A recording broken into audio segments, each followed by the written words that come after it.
Hey, live from Studio 3 in beautiful downtown Wenatchee, Washington, United States of America, planet Earth.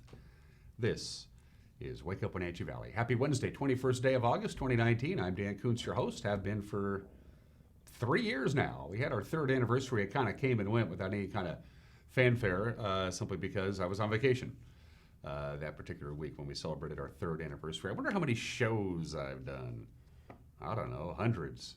Anyway, of this particular television show. Trying to get better.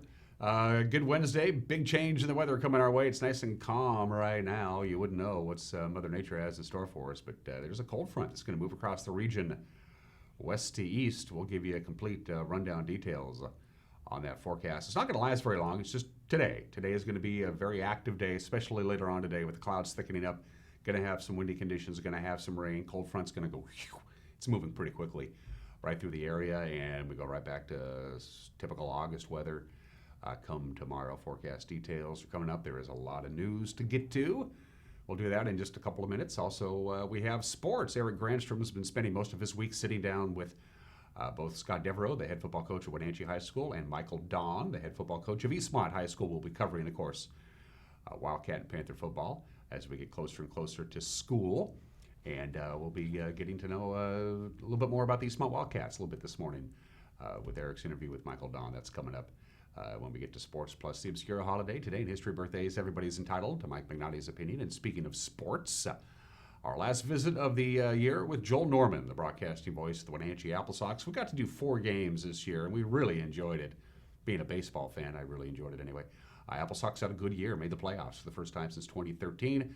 We'll talk to Joel and wrap up the AppleSox season, their 20th season of collegiate baseball here in the beautiful Wenatchee Valley. Look forward to the 21st season and what they're going to be doing now between now and June of next year when they start playing baseball again. And before I go any further, I want to thank my friends at the Wenatchee Downtown Kiwanis. I was the speaker at yesterday's meeting of the Kiwanis. I had a really good time. I knew most of the people in the room, and they asked me to be there. That's what they call the program. I was the program. They asked me to speak. Why, I don't know. Obviously, they've never seen the show.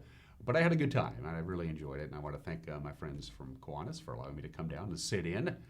Of course, Wenatchee is just a beehive of service club organizations. They're all great, and they all do good works. The first thing that they did at yesterday's Kiwanis meeting is start handing out checks to serve Wenatchee Valley and Campfire and Make-A-Wish Foundation. Here's money, but it's more than money. They volunteer their time and their efforts. All the service clubs are great. I don't want to single out anyone. I just wanted to thank the Kiwanis for inviting me down to speak. I really enjoy it.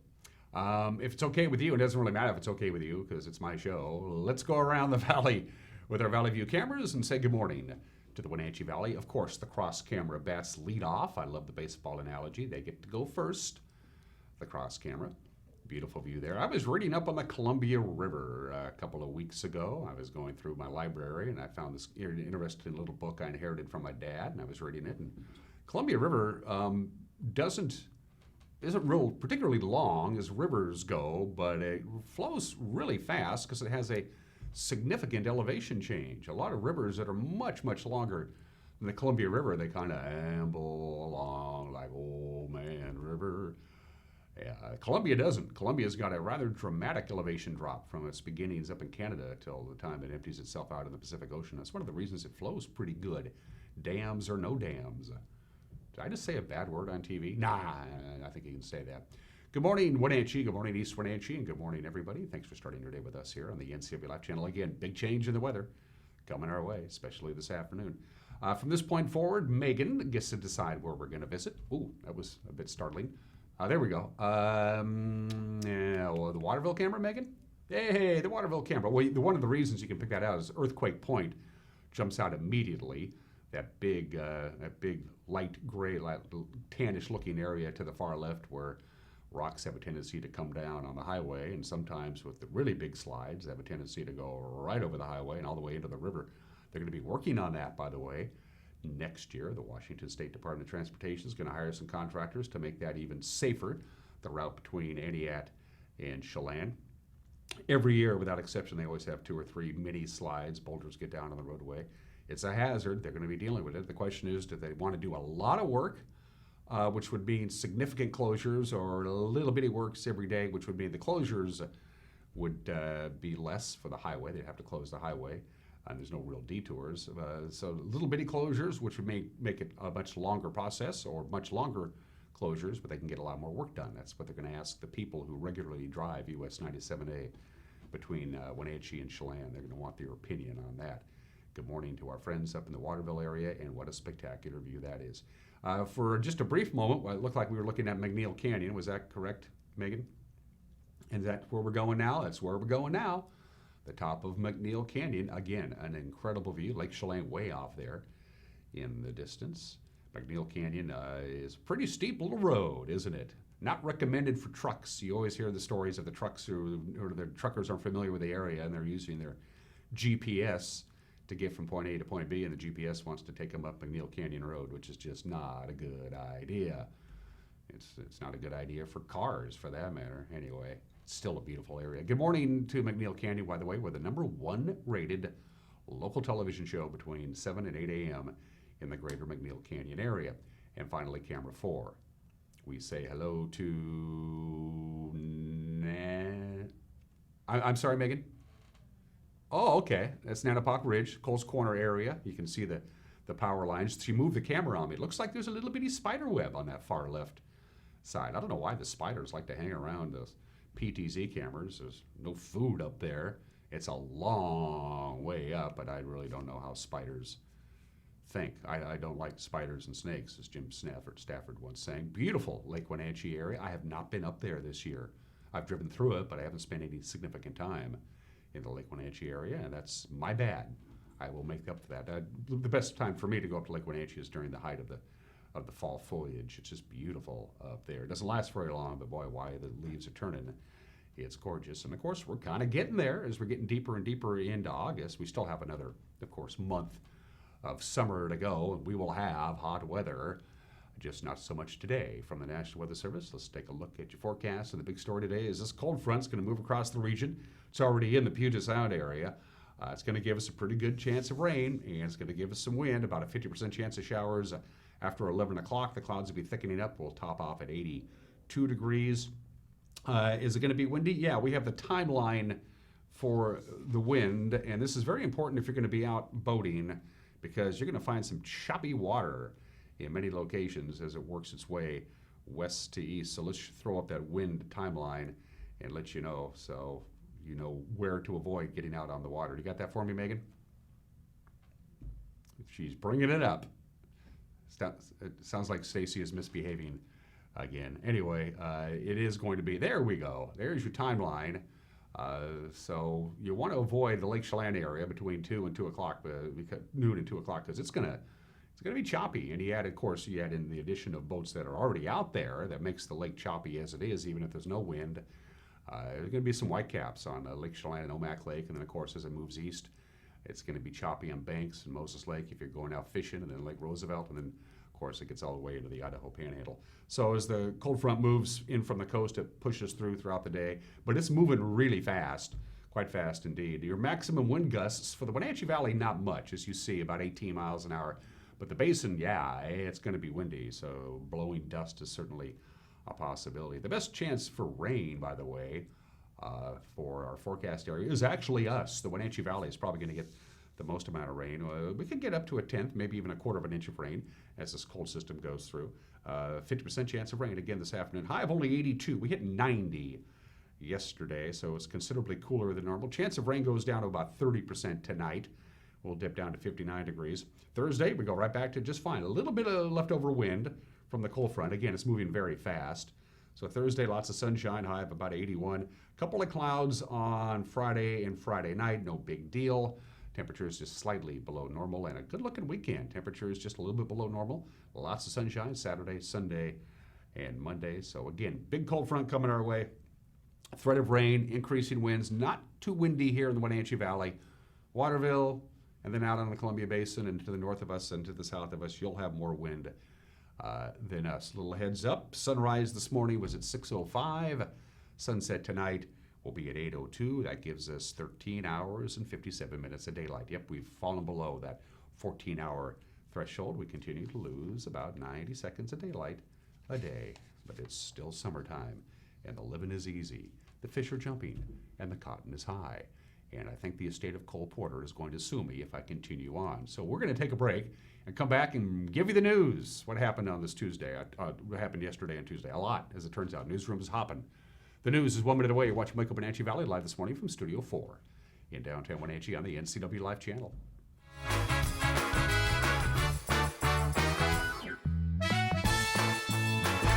Hi, I'm Jim Heinlein, agent here at Senior Insurances of North Central Washington, where we help our clients navigate the Medicare world. One of the things we really enjoy doing is teaching our clients about their rights. Like, did you know that if you have a traditional Medicare supplement, you can change that monthly all year long, regardless of prior health conditions? So if you'd like to know more about your options with Medicare, you can visit us at one of our 5 local offices, as well as give us a call at 888-2600. My first experience with CVCH, I had to come in with my daughter by myself with a cut in my hand that required stitches. And the care and compassion of CVCH was really significant, that they took the care and compassion and made me feel more as a human instead of just a patient there. The care they have for their community all around, inside and outside the clinic, is what I feel like is different. And that's what makes me want to come back to CVCH and recommend them to my friends and family.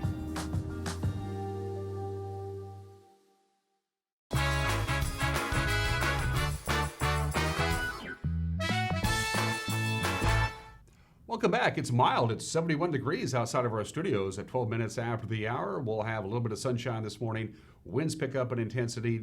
Breezy, not real windy for the Wenatchee Valley, but we're going to have increasing clouds and about a 50% chance of rain throughout the course of the afternoon. So we're in for a rather interesting Wednesday afternoon from Mother Nature's department. Here's what's making headlines. A professional fishing guide is credited with saving the life of a child who fell in the Columbia River. This happened on Tuesday. The rescue was reported on Facebook. It was Sam Baird's Wenatchee Fishermen's Forum page, which is where we got this photo. Brad Wagner of Bobber Down Guide Services, he was reportedly fishing with a group of clients when he heard cries for help coming from the shore.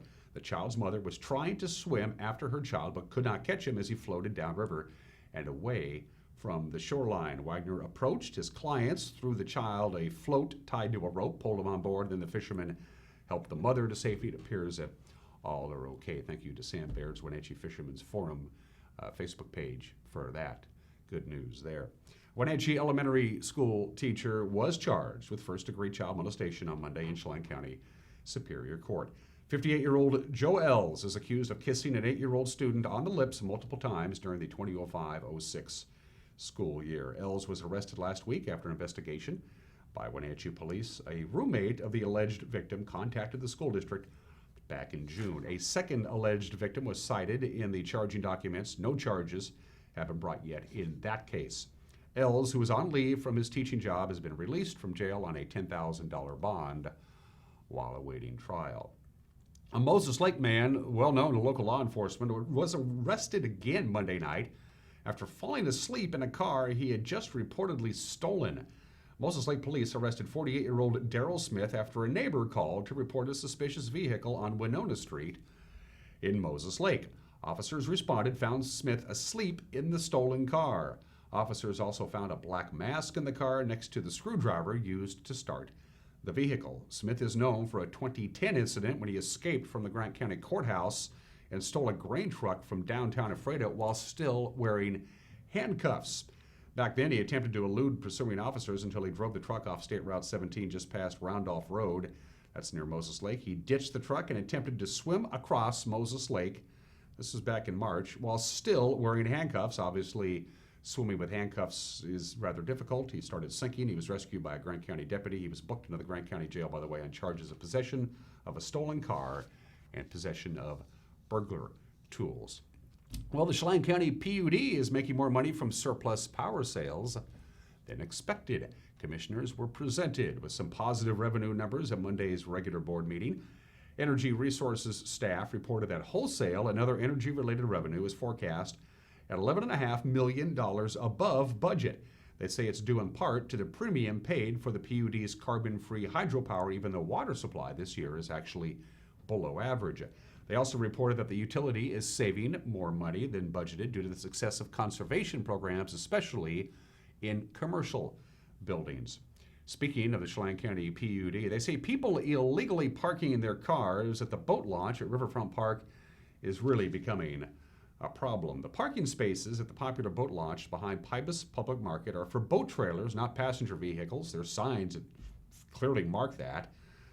So in just a few hours one day this summer, Wenatchee police ticketed more than 20 vehicles, and these tickets carry a $30 fine, and it goes up to $50 if you don't pay the fine within 2 weeks. There are parking spaces nearby for trail and park users, according to the PUD.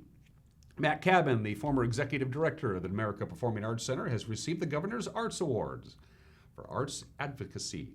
Cabin was nominated for the award by State Senator Brad Hawkins, who said Cabin has made, quote, gigantic contributions to the arts in the Wenatchee Valley, end quote. Cabin retired from the PAC this year after serving 6 years as executive director. He'll receive the award at the 2019 Governor's Arts and Heritage Awards dinner. That's going to be November 19th in Olympia. Congratulations to Matt. Hey, the North Central Washington Fairs in Waterville begins tomorrow. In addition to the usual list of attractions, this year will feature a battle of the bands. Several local musicians and groups will compete Thursday, starting at 11 a.m., for a $500 prize and the opportunity to be the opening act Friday night for the fair's headliner, that's country music star Craig Morgan. In addition to displays, they got demonstrations, food, of course, livestock, carnival, rodeo. The fair this year features its first cornhole tournament. And by the way, Kids Day is Saturday. The fair runs Thursday through Sunday. Link Transit, by the way, will be offering transportation from Wenatchee and East Wenatchee and to Waterville and back, and it's just $2.50 each way. And finally, two tiny creeks near Leavenworth may soon be getting official names for the very first time, and they're not just any names. Our very own Caitlin Hedersheet filed this report. A pair of unnamed streams not far from Leavenworth may soon have titles befitting the Bavarian-themed town. Redmond resident Lee Dancy, who owns property in the unincorporated area of Merritt, proposed naming the streams Nasenbach and Waldbach. In German, Bach means creek or stream. Dancy first submitted his request to the U.S. Board on Geographic Names in April 2018. Those federal officials seemed puzzled over why a German name was being proposed. Is there a significant German-speaking population in the area? Wouldn't a more common English word like creek, branch, fork, or run fit better, they wondered? Dancy responded by sending a link to the City of Leavenworth's website and explaining the town's Bavarian theme. Eventually, the federal government kicked the proposal over to the Washington State Committee on Geographic Names, which in May approved changing Wenatchee's Squaw Saddle and Saddle Gap to the more commonly known Saddle Rock. The state committee hired the Watershed Company to hold a site visit. What they found didn't seem to impress them much. Neither stream is very large, they noted. In fact, Nasenbach, now simply Stream A, has stretches where no water flows. What's left of it drains into Stream B, the proposed new Waldbach. That stream drains into Nason Creek near Highway 2. Dancy plans to use his 14-acre property where the streams flow as a yurt and portable buildings resort. Eventually, he gathered local support for the new names, and now the state committee is scheduled in October to officially bestow the names Nasenbach and Waldbach on the tiny creeks. Caitlin Hedersheet, NCW Life News. Thanks, Kat. We appreciate it. 19 minutes after the hour. Don't forget, we have the news coming your way at 5 o'clock, 6 o'clock, and 10 o'clock. Grant Olson in the anchor chair also handles the weather forecasting because he knows a lot more about it than I do. And I always like to defer to the experts. Eric Granstrom knows a lot more about sports than I do, so we defer to him for sports. It's a good fit for everybody. Grant in the anchor chair, Eric with sports, and you can check the news at 5 o'clock, 6 o'clock, and 10 o'clock on this very television station. 5 o'clock, 6 o'clock, and 10 o'clock. You can also watch it on demand by going to our website at ncwlife.com. If you missed yesterday's news, you can go back and watch it. If you want, we have our newscast archives. We have almost all of our local programming archive. We have a lot of really good local shows that are produced, and we're quite proud of them. Well, most of them, my show. Yeah. Anyway, we also have all the special programs we've done. Sports, almost every sporting event we've done is there for you to watch whenever you want to. Parades, commencement exercises, political debates, all that cool stuff. Check it out. Go to our website, ncwlife.com, and drop us a line if you want. Our email address is right at the bottom of your screen. news at ncwlife.com. We'd love to hear from you, our viewers. This is as much your station as it is ours. We're going to take a break. When we come back, sports, talking high school football. They start practice today, I think. Anyway, we'll talk in that and a whole bunch more when we come back. Sports is 1 minute away. You're watching Wake Up Wenatchee Valley live this morning from Studio 5 in downtown Wenatchee on the NCW Life channel.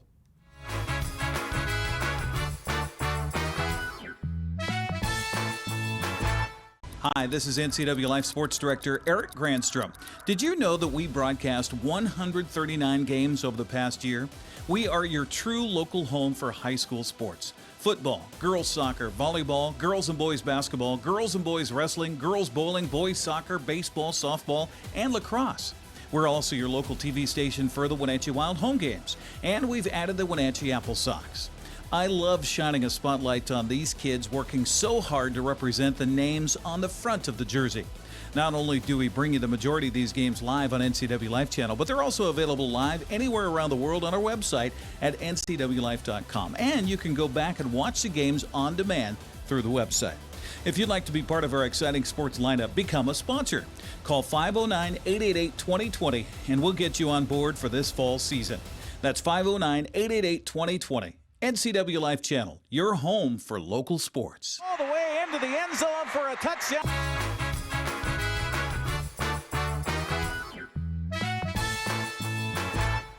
Welcome back. 22 minutes after the hour. I can't wait for the fall sports season to get going. We're just a few weeks away, you know.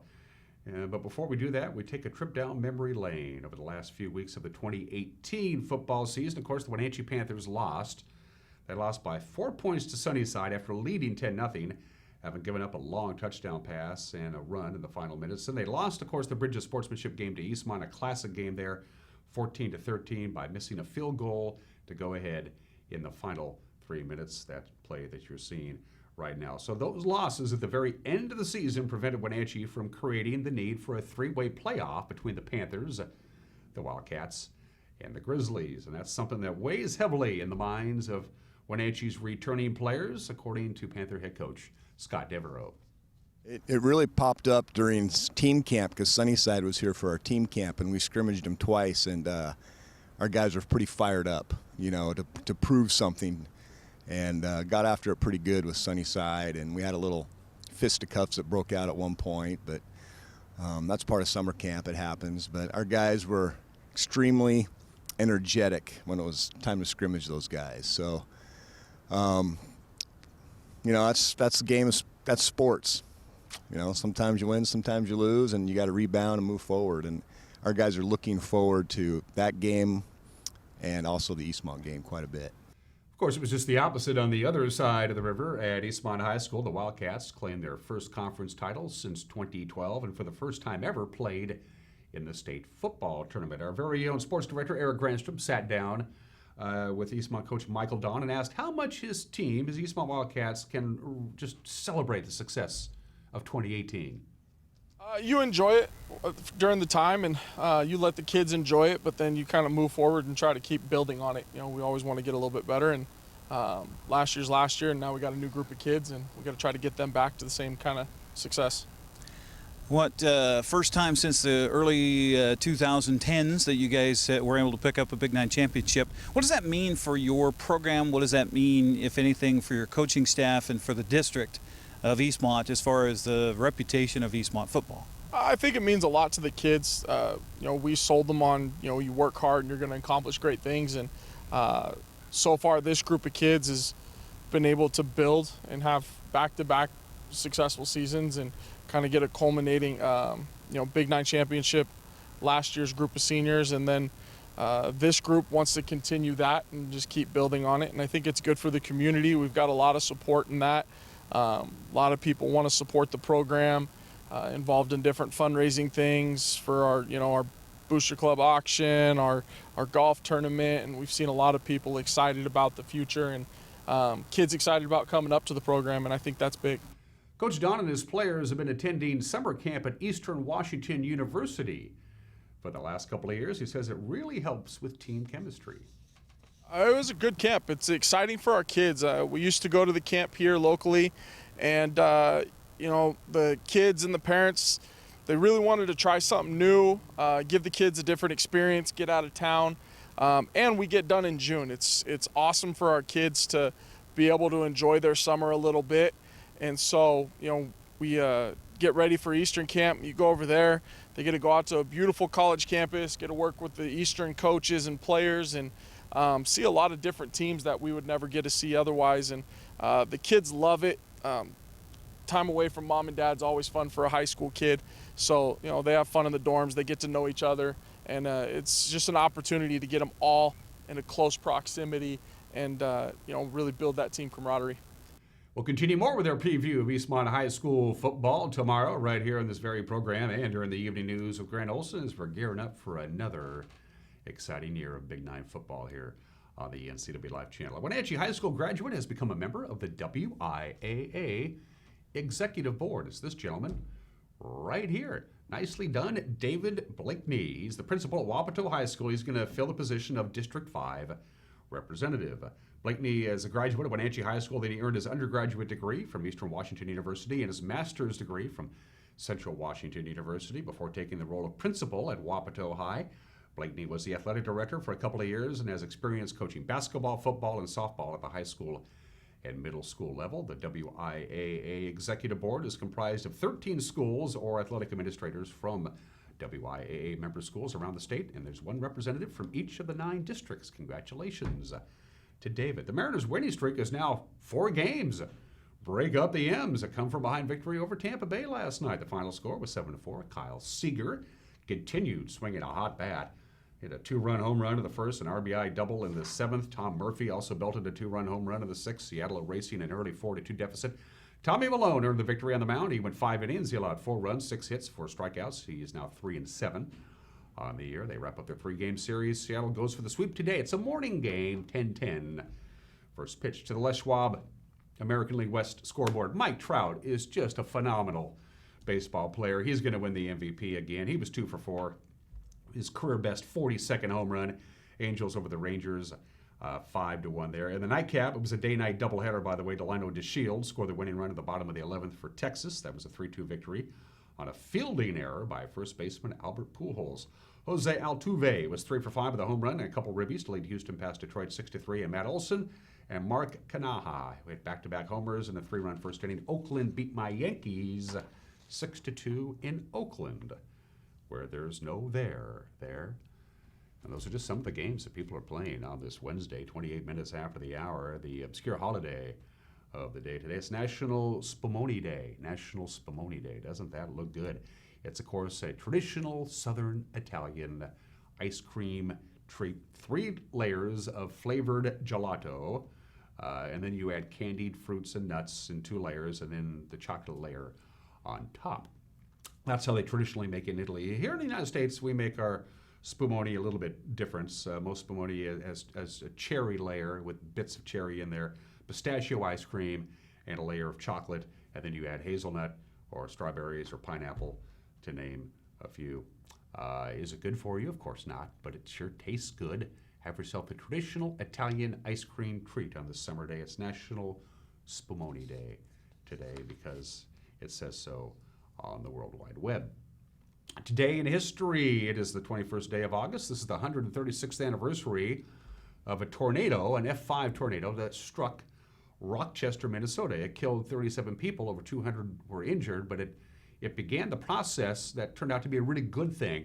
The deal was there were only 3 hospitals in 1883. There were only 3 hospitals in all of Minnesota, and they were all in the greater Minneapolis-St. Paul area. There was no hospital anywhere near Rochester, and so a lot of the injured didn't make it because they just didn't have the medical facilities. But Dr. William Mayo and his 2 sons, William and Charles, the only doctors in town, took care of the patients, did their job.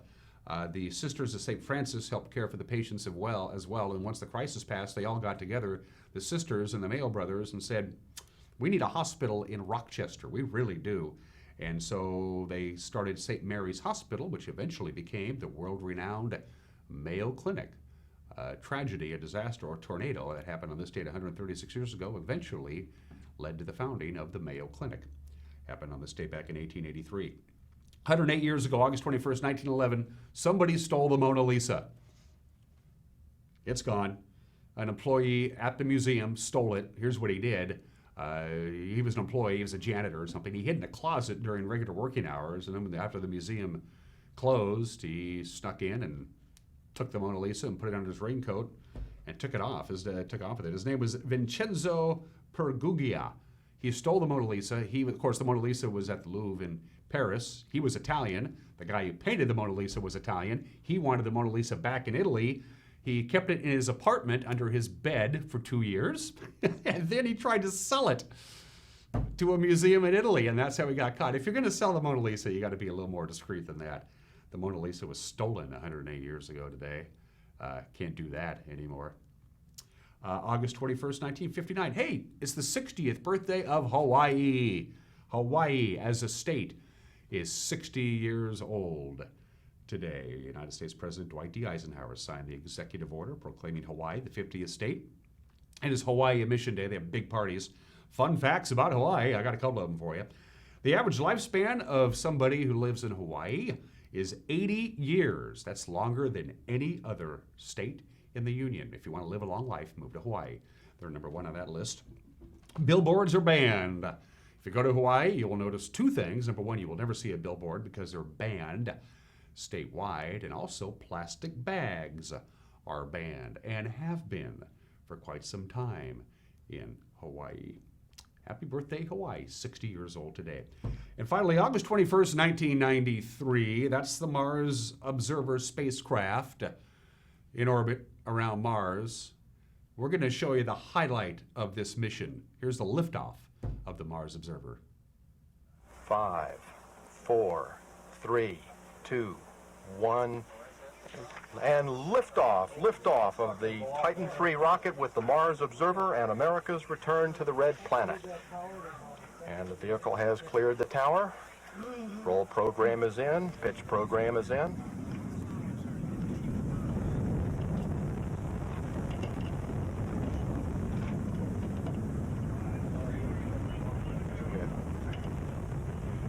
Those solids are burning normally. We have a very clean burn going. Flight of Mars Observer is underway. Yeah, that was the launch. That was in September of 1992. It takes about 11 months to get to Mars.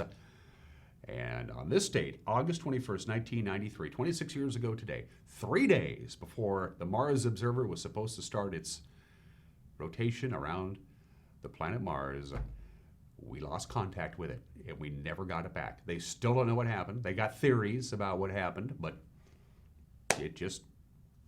we couldn't get a hold of it anymore. And it's not like they could call AAA, Hello, AAA, this is NASA. We got a problem. Can you get this fixed?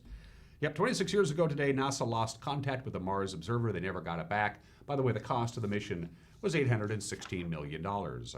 They didn't get a refund. Finally, let's do some birthdays on this August 21st. The great Count Basie, there's the Count. What a clock jump, pianist, composer, and bandleader, one of three great members of the swing era who continued to play great music all the way to the end. The other two were, of course, Benny Goodman and Duke Ellington. Count Basie's in that group as well. The music of Count Basie still. It's so rhythmic and it's so good.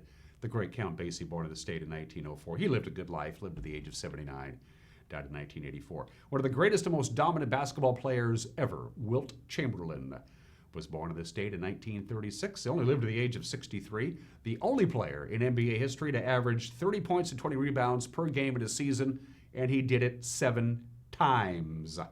That's impressive. And Wilt Chamberlain never wore shoes except on the basketball court.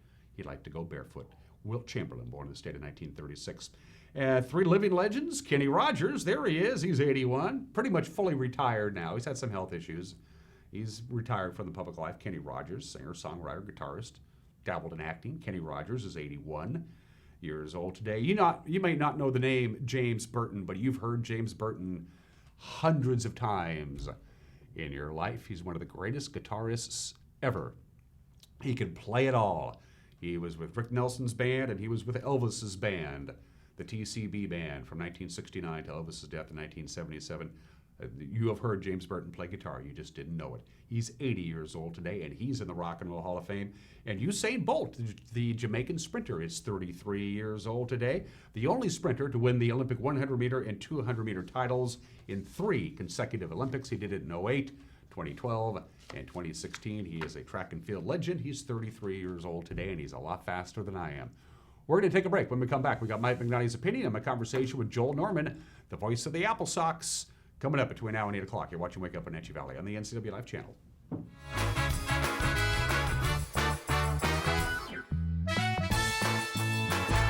Choose the pros, alignment pros. When your vehicle needs brakes, shocks, struts, or alignment, choose the experts in their field. Alignment Pros and Express Lube with a 5-star rating. The work they perform on your vehicle is as impeccable as their shop. With state-of-the-art equipment, Alignment Pros can handle all large or small vehicles, specialty cars, lifted or lowered. Alignment Pros does them all. Keep your car in top shape at Alignment Pros and Express Lube in East Wenatchee.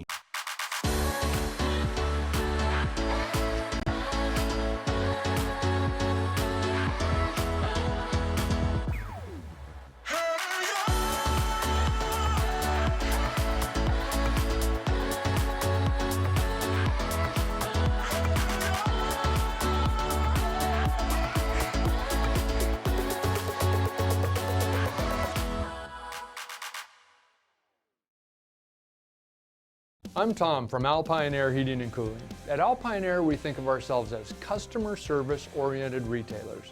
When you make an appointment, please visit our store, meet our people, see our shop. We are serious about heating and air conditioning.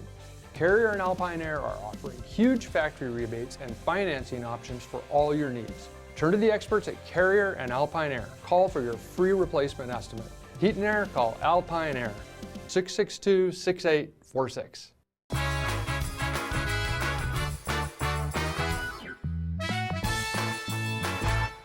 Hey, this is Mike, Mad Dog McNally, and everybody is entitled to my opinion. Now, someone once said to me, the reason they had a problem with gay people is that I don't agree with the gay lifestyle.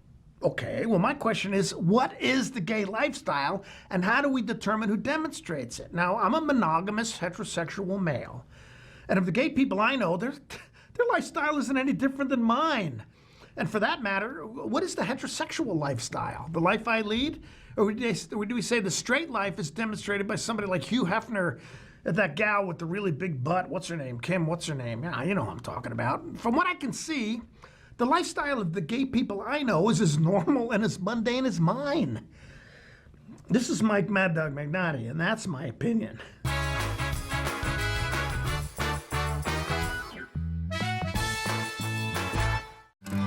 When you visit Harmony Meadows for tennis or their activity center, you need to drop by the Love All Cafe. Drink in a locally roasted Blue Star espresso or enjoy one of their all-natural smoothies. Show your guests the breathtaking mountains and surrounding orchards while enjoying a delightful and healthy lunch. Love All Cafe features varied noshes as well as microbrews and an excellent selection of wines. The Love All Cafe, located at Harmony Meadows in the Chelan Valley, just outside Manson.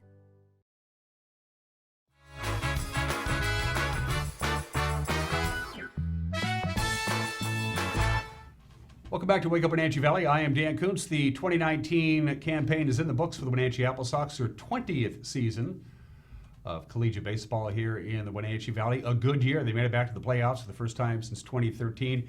Gave Kelowna all they could handle in the first round of the playoffs. Weren't able to advance to the championship, but when you finish as one of the 4 best teams in a very competitive league, it's a good year. And to put a wrap on the AppleSox season, make his very first appearance on Wake Up Wenatchee Valley, please welcome the voice of the AppleSox, Stormin', Joel Norman. How are you? Pretty good. Yeah, I wish there was a baseball game tonight, but other than that, yeah, pretty good. Yeah. Don't we all? Yeah. Well, before we get into the meat and potatoes of what was a very good AppleSox year, what's going on with your Pirates, buddy? Well, they're just, what's going on there? I think they got too much time off with the All-Star break. only what, 5 or 6, 7 wins since then? Yeah, since the I just like to pretend we're still at the All-Star break and the Pirates are 2 games out of first place. But that was then, this is now. Joel is delusional, in case you didn't know that.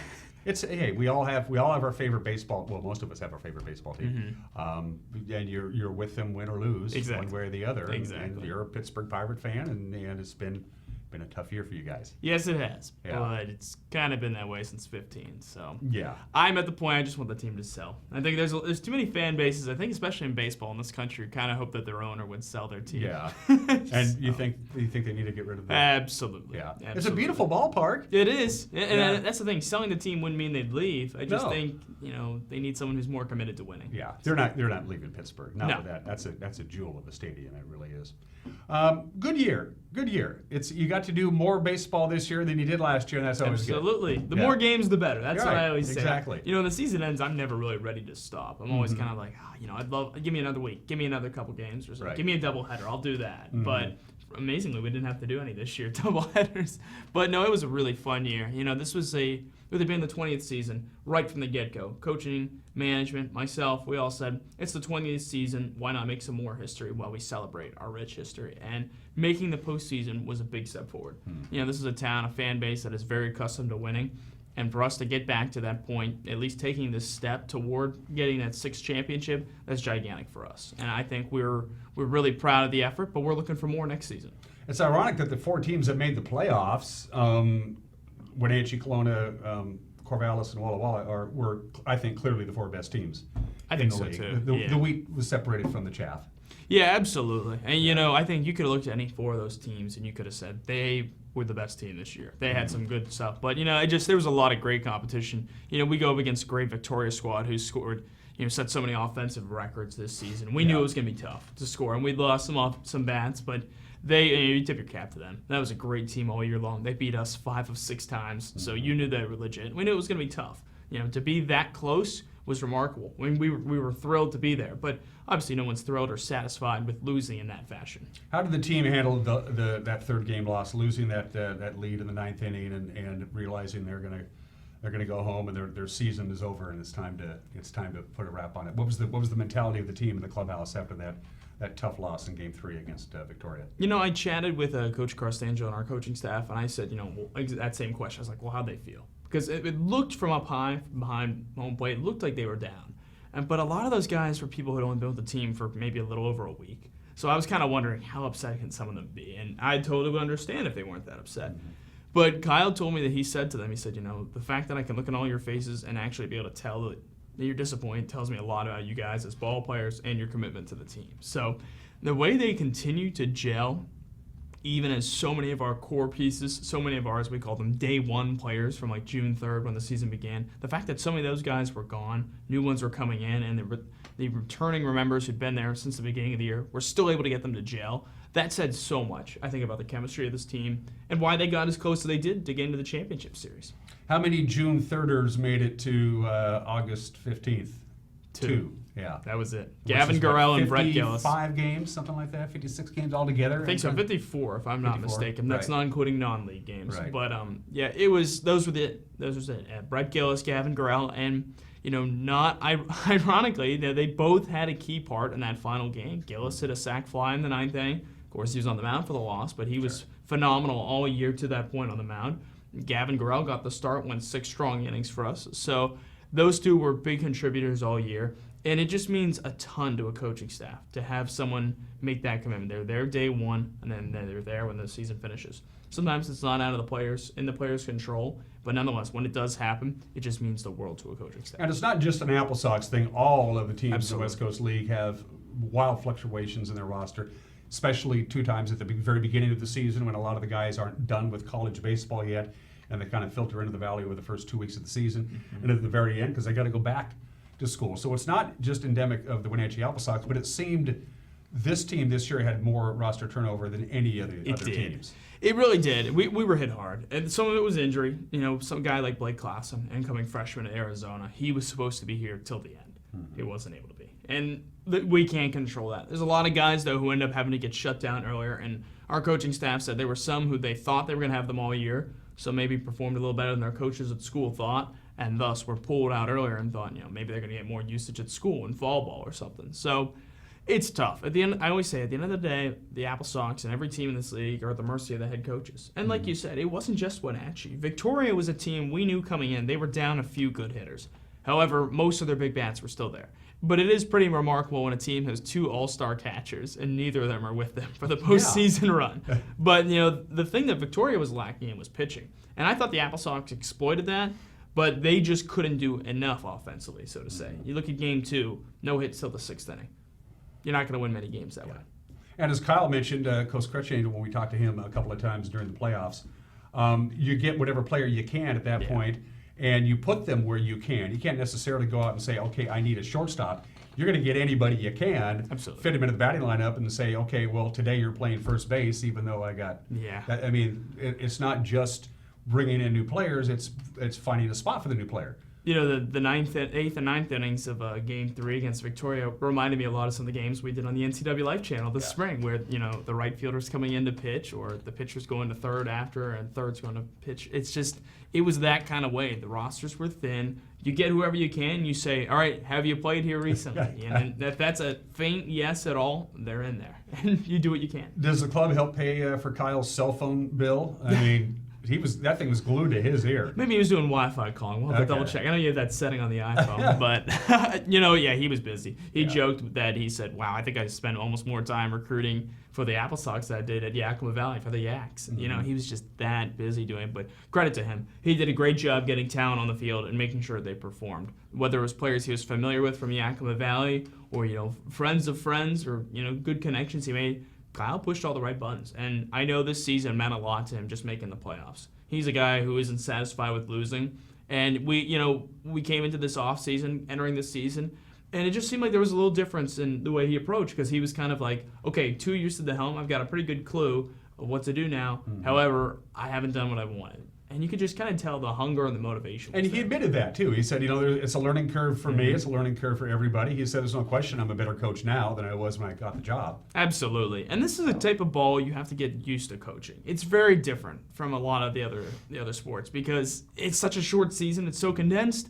and you don't have full control over your players. Sure, they're contracts, but at the end of the day, those contracts can be released because of the coaches saying otherwise. They're coaching at school. They say, okay, never mind, he's done, and there's nothing you can do about that. It's not like it's performance based, but it's finicky. And in a lot of ways, I compare summer college baseball to minor league ball, because in a lot of ways, this is an important step. If you can play in summer ball, you've got a pretty good chance of being able to do well at the minor league level as well. So what do you guys do now? The season's over. You've cleaned up Paul Thomas Senior Field. You've packed everything. Now what? What's the front office doing? What are you and Ken and Jose and the crew, what are you guys doing now? Right now, I think a lot of the month of August is kind of reflecting on this past year. We're kind of looking at what can we do a little bit better. We look back at certain nights. You look back at the good, the bad, anything you think you can improve or tweak at all. And then after that, September, October, we kind of turn our focus ahead maybe to next season. We say, okay, what are some things we want to try out next year? Because as you know, this year promotions were a big part of our ballpark experience this year.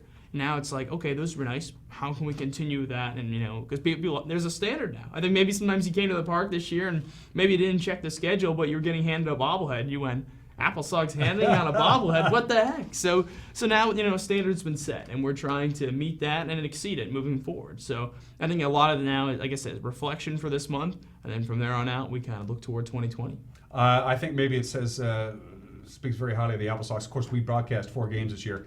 And all the familiar faces were there. It's like a big family. But there are people who've been going to AppleSox games from day one who don't miss a game. Every game I kind of look out from my porch and I kind of look down. I say, okay, he's in his spot. He's there. Oh, so-and-so's not front row today. It's pretty much like a ritual for a lot of people. You go to church on Sunday. You go to the AppleSox games when they're in town, and we love that. We love seeing the same faces every night. I think a lot of people enjoy that too. They go and they see their friends who they met because of the AppleSox. I remember last season at the end, I stayed with the host family for the year, and I remember them looking down after the final game, and they kind of said goodbye to a lot of people, and I was like, how many of these people do they only know because of the AppleSox? But how cool is that? It is really, really cool. What's Kyle doing? I suppose he's just completely anti-baseball, just completely decompressing right now. Last I checked, I think I saw a video of him throwing his phone into a lake. No, I'm kidding. But he's still recruiting, but he's taking some time off, getting some much-deserved rest. He was telling me after the season ended, he was bummed it was over, but then a day or two later he goes, wow, it's going to be nice to get some time off here. Because he has a busy season over at Yakima Valley with all the success they've had, their deep postseason runs.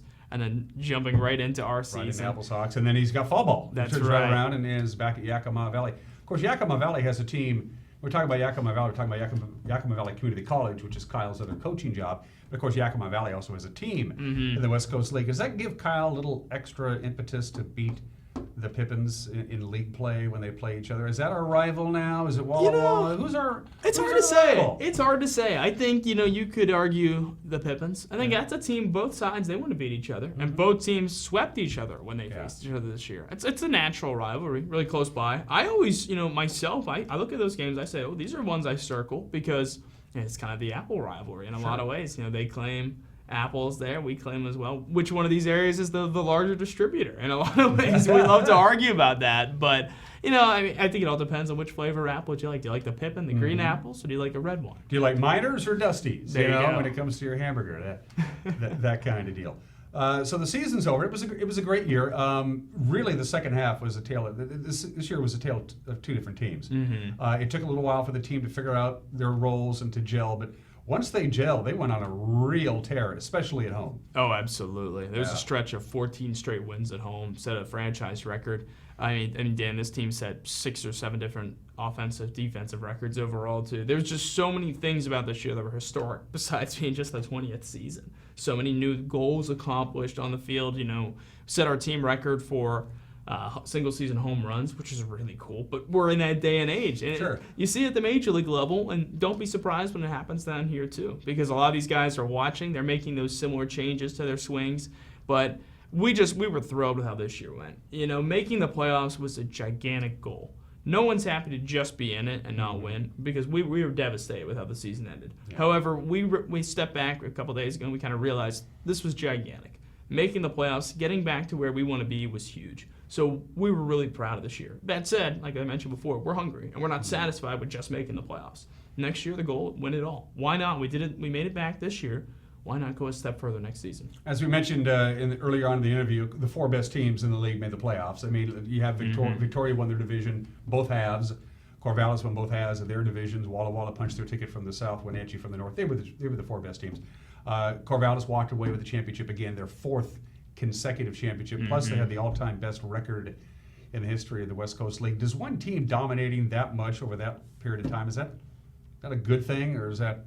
What are your feelings on that? It's a testament to how strong that organization is in a lot of ways. I kind of look at it like that. If a team's won 4 years in a row, you can't have the same players every single year. No. So that just goes to the recruiting. They've got a great connection to Oregon State. Oregon State sends most of their players to. That's the only team that gets them in the WCL. And when the 2018 national champs are sending theirs to one team, that helps, no doubt. But I give credit to that coaching staff. Brooke Knight is a legend in this league. His 13th year just wrapped up.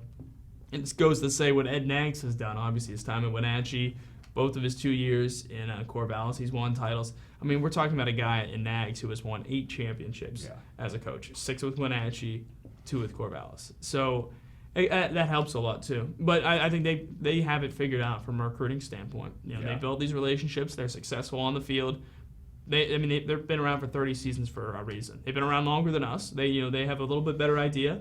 And they've just dominated the last decade, pretty much. So, again, we tip our hat to them because they're a big reason why the WCL has lasted this long and why it even came to be as well. So they're a friendly rival in a lot of ways. Yeah. I think when both of these teams were competing at the championship level, it was a great rival, but it was a respectful rival because they both did things we thought the right way.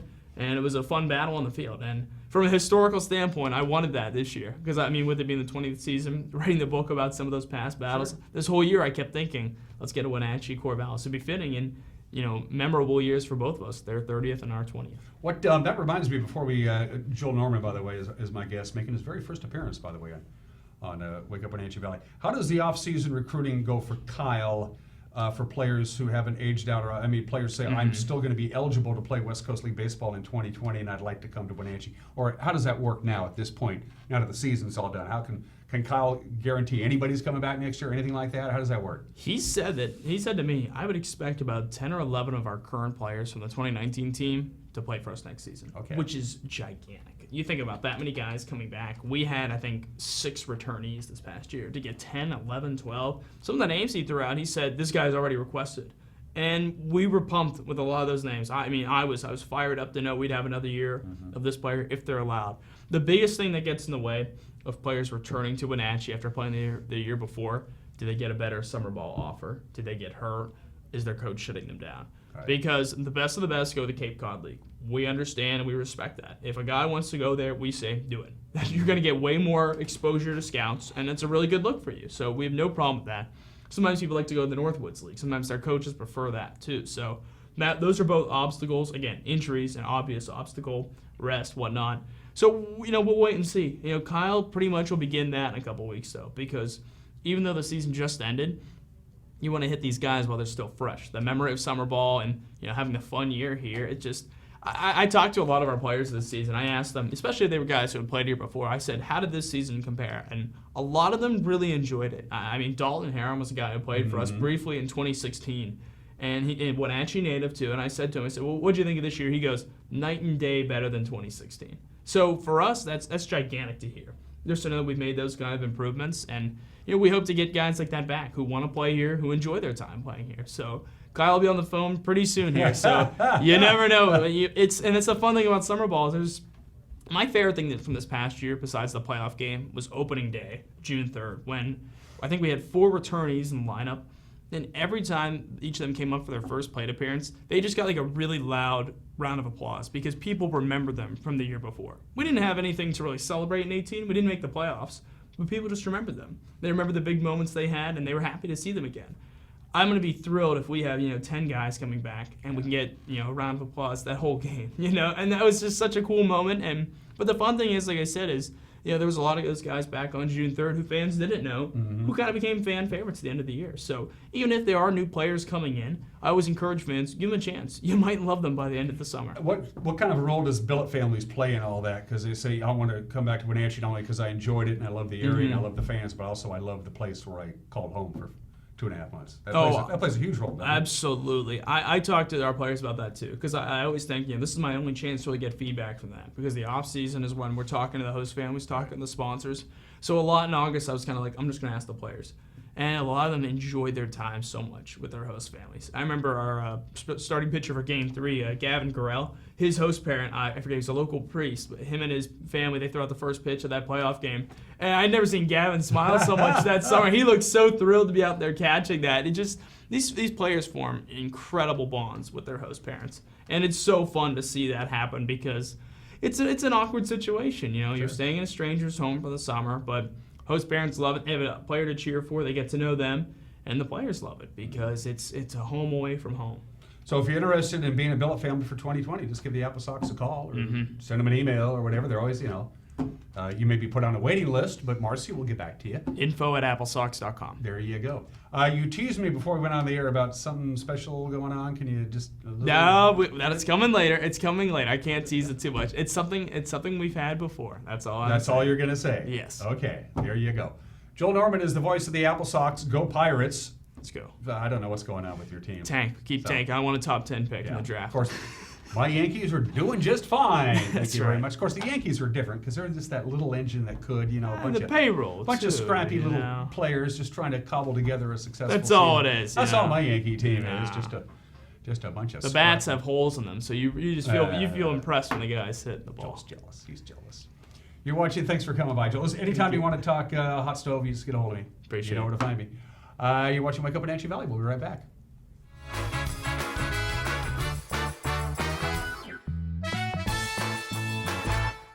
Family roles change with time. You may find yourself being an unpaid caregiver to a loved one. Caregiving can be rewarding, but also stressful.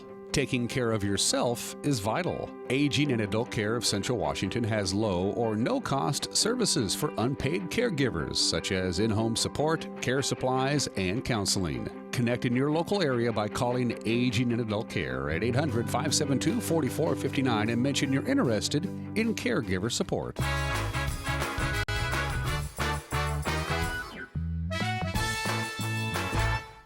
Wednesday edition of Wake Up Wenatchee Valley, pretty much in the books. Let's take one more look at the weather forecast. The big story today, there is a cold front. It's working its way our direction. We're going to go west to east. What does that mean for the Wenatchee Valley today? We're going to cloud up, especially this afternoon. We got a 50% chance of showers, a a little breezy at times and a high of 82 degrees. A lot of places in our viewing area are going to be considerably windier than the Wenatchee Valley. We're going to only have gusts around 18 to 20 miles an hour. Other places, though, a lot more than that. Then we go right back to sunshine. Provided this show isn't canceled, I'll see you Thursday. Take care. Bye-bye.